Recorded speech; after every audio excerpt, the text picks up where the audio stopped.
राष्ट्रीय लोकतांत्रिक पार्टी का अगर छात्र संगठन बन जाता राजस्थान में तो एनएसयूआई का पता भी नहीं चलता, लेकिन क्योंकि हमारा छात्र संगठन नहीं है तो एनएसयूआई के अंदर भी आरएलपी के बहुत से समर्थक हैं। और आज एनएसयूआई और यूथ कांग्रेस के बहुत से पदाधिकारी, युवा नेता रामनिवास पोषक जो कुचामन से आते हैं, जिन्होंने कुचामन जिले से प्रभुजी पोषक के लड़के हैं, और ये बड़े मजबूत प्रभुजी किसान नेता जिला से, और रामनिवास पोषक के साथ डीरवाना कुचामन जिले से कम 125 से ज्यादा एनएसयूआई यूथ कांग्रेस में काम करे। 150 से ज्यादा नौजवान छोटे भाई आज आरएलपी का दामन थाम रहे। निश्चित रूप से आज तो शुरुआत है और ये शुरुआत अब सिलसिलेवार राजस्थान में चलती रहेगी। राजस्थान का नौजवान इस बार राजस्थान में कांग्रेस बीजेपी को घर बिठा के अपनी खुद की सत्ता चाहता है। जिस तरह के हालात राजस्थान के अंदर बने हैं, प्रधानमंत्री आके जा रहे हैं, 2 साल बाद जो वादा करे वो भूल रहे हैं, कहाँ गई आरपीएससी का पुनर्गठन, कहाँ एसआई भर्ती, पेपर लीक के माफिया, मिड डे मील के बदमाश, लोकसभा विधानसभा के अंदर नूरा कुश्ती चलती रहती है, कोई आरोप लगाता है, कोई उसको वापिस हंस के उसको टाल देता है। तो ये हालात जो स्टेट के अंदर पड़े, कहीं न कहीं राजस्थान का सर्व समाज, शोषित पीड़ित नौजवान सारा तबका चाहता है एक बार राजस्थान में बदलाव करो। राजस्थान के अंदर आज तक तीसरी ताकत खड़ी नहीं हुई, तो इस बार राजस्थान का नौजवान तीसरी ताकत खड़ी करेगा और कांग्रेस भाजपा को घर बिठा के और अपना खुद का युवाओं के सपनों का राजस्थान इस पर लेके आएगा।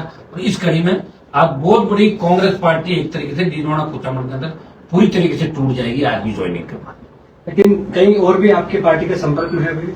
बहुत से कांग्रेस के तो आपके हमारे दिलीप चौधरी जी आए ना, ज्वाइन किया था।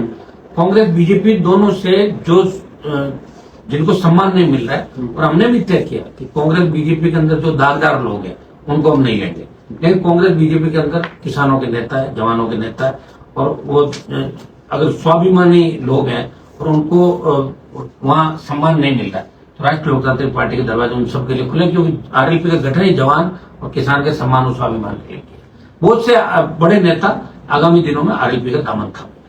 देखिए ऐसा कुछ भी नहीं, देखिए पॉलिटिक्स में किसी चीज से नकार नहीं सकते। आरएलपी से गए हुए कुछ लोग आना चाहते हैं बड़ी तादाद के अंदर, लेकिन ये उस समय तय करेंगे जो हमारी एक कोर कमेटी पार्टी के अंदर बनाई, जिनकी सलाह से पार्टी चल रही है। मैं अकेला पार्टी नहीं चल रहा हूँ, इसमें हजारों लोग शामिल है, प्रमुख लोग जो बुद्धिजीवी, उनसे बातचीत करके निर्णय अगला होता है। मैं जनता में रिएक्शन नहीं लेना, गलत नहीं लेना चाहिए, मैसेज गलत नहीं जाए। और अगर कोई अच्छा व्यक्ति है भूलवश चला गया, उनके कई लोगों के लिए दरवाजे आरएलपी के खुले हैं। उदयपुर फाइल्स में भारतीय जनता पार्टी के नेताओं की सीडी बता रहे हैं इसके अंदर ज्यादातर, जिसके अंदर सीएमओ के इर्द गिर्द के लोग, कुछ कैबिनेट मिनिस्टर भी है, कुछ पार्टी के पदाधिकारी है, कुछ संगठन के पदाधिकारी। वो शायद आजकल के अंदर हमारे पास भी आ जाएगा, उसके बाद आपको बता देंगे।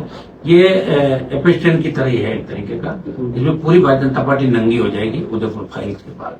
अब कांग्रेस पता नहीं क्या सौदेबाजी करेगी, कांग्रेस के पास तो आ गई है फिल्म आ रखी है। जो कांग्रेस को जिन्होंने ये दी है सीडी, वो तो पिछले कई दिनों से कह रहा है कि साहब हमने तो कांग्रेस के नेताओं को देकर गलती कर दी, वो तो खाली बात ही कर रहे हैं, उन्होंने सेटिंग कर ली। ऐसा उन लोगों को कहना है जो इस मामले में पीड़ित है और जो इस मामले को हैंडल कर रहे हैं। और आपको तो पता है उदयपुर के पूर्व नेता कौन थे, कौन बीजेपी के अंदर किनकी साख, बहुत बड़ी साख थी, उनको दरकिनार करके जिस तरह का उदयपुर में खेल खेला जा रहा है वो ठीक नहीं। लेकिन वहां के जो आईजी है, ये सही बात है कि दिल्ली के टेलीफोन के बाद ये आईजी ने इनको खुरबुर करने का प्रयास किया। बाकी एक बार सारी जो फाइलें वो पकड़ ली, उनकी पुलिस के पास सारे वीडियो फुटेज और सारी वो चीजें, और उसके बाद के जो हालात है वो जब आएगी तो सारी चीजें अभी बता दो, फिर मजा नहीं आएगा। उसको तो आप देखोगे जब मजा आएगा। क्या एक चर्चा चली, बीजेपी कुछ भी करे मुझे उससे कोई फर्क नहीं पड़ता। मेरा मकसद भारतीय जनता पार्टी क्या कर रही है, कांग्रेस क्या कर रही है, और अगर मेरा नाम लेके किसी को फायदा हो रहा तो विचार बढ़िया।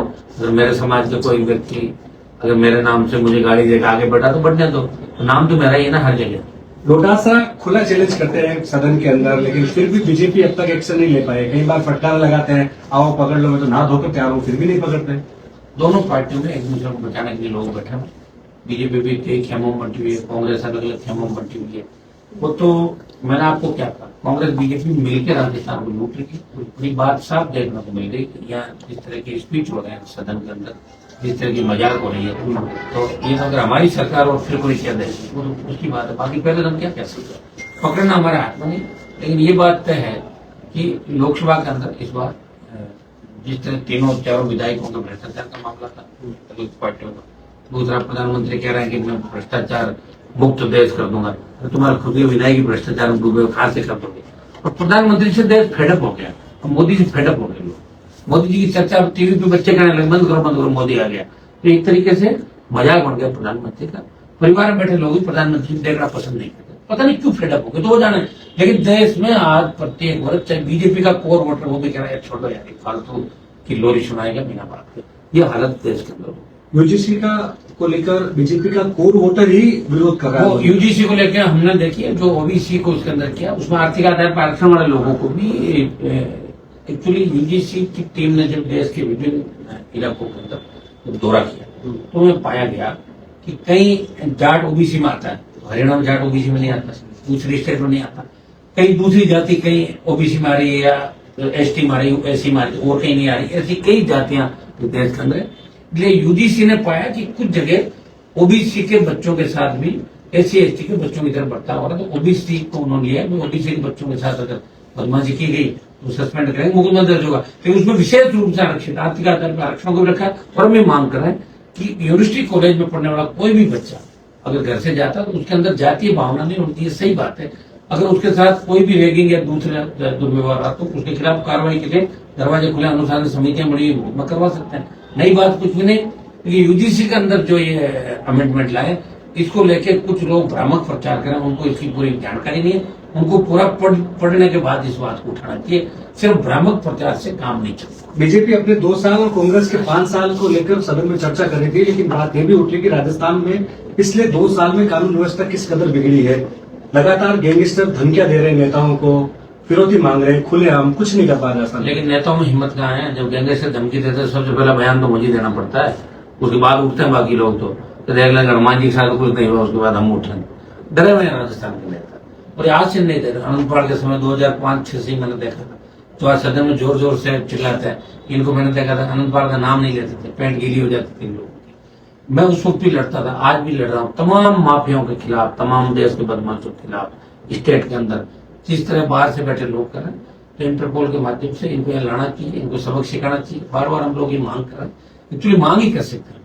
हमारा आत्म सीधा लाने का तो कोई एजेंसी है नहीं। पार्लियामेंट के अंदर भी इस बार मामला उठेगा। लेकिन कांग्रेस देखिए वसुंधरा जी के आने के बाद गहलोत का 98 का 3 का कार्यकाल और 3 से 8 का कार्यकाल, कि राजस्थान जातिवाद की ओर मुड़ गया। वसुंधरा जी ने कितने रिश्ते बताए, जाट की बहू, राजपूत की बेटी, गुजर की समझौत, ऐसे करके राजस्थान को मोड़ा।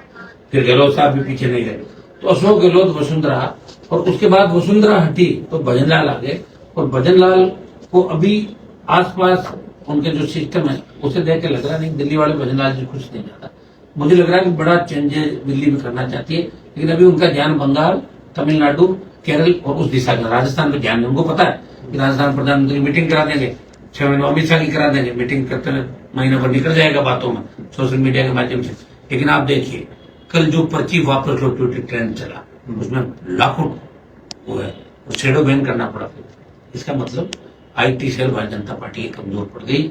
और मोदी वापिस जाओ और भजनलाल की पर्ची वापिस लो मोदी, ये जितना जबरदस्त तरीके से ट्विटर पर चला, इसे आप अंदाज लगा सकते हैं। राजस्थान का नौजवान भारतीय जनता पार्टी के पूरी तरीके से खिलाफ है, कि कांग्रेस की भी साथ नहीं, वो कांग्रेस को भी सबक सिखाना चाहता। अभी आपको थोड़ी देर बाद नजर आएगा राजस्थान का नौजवान किस तरह आरएलपी का दामन था।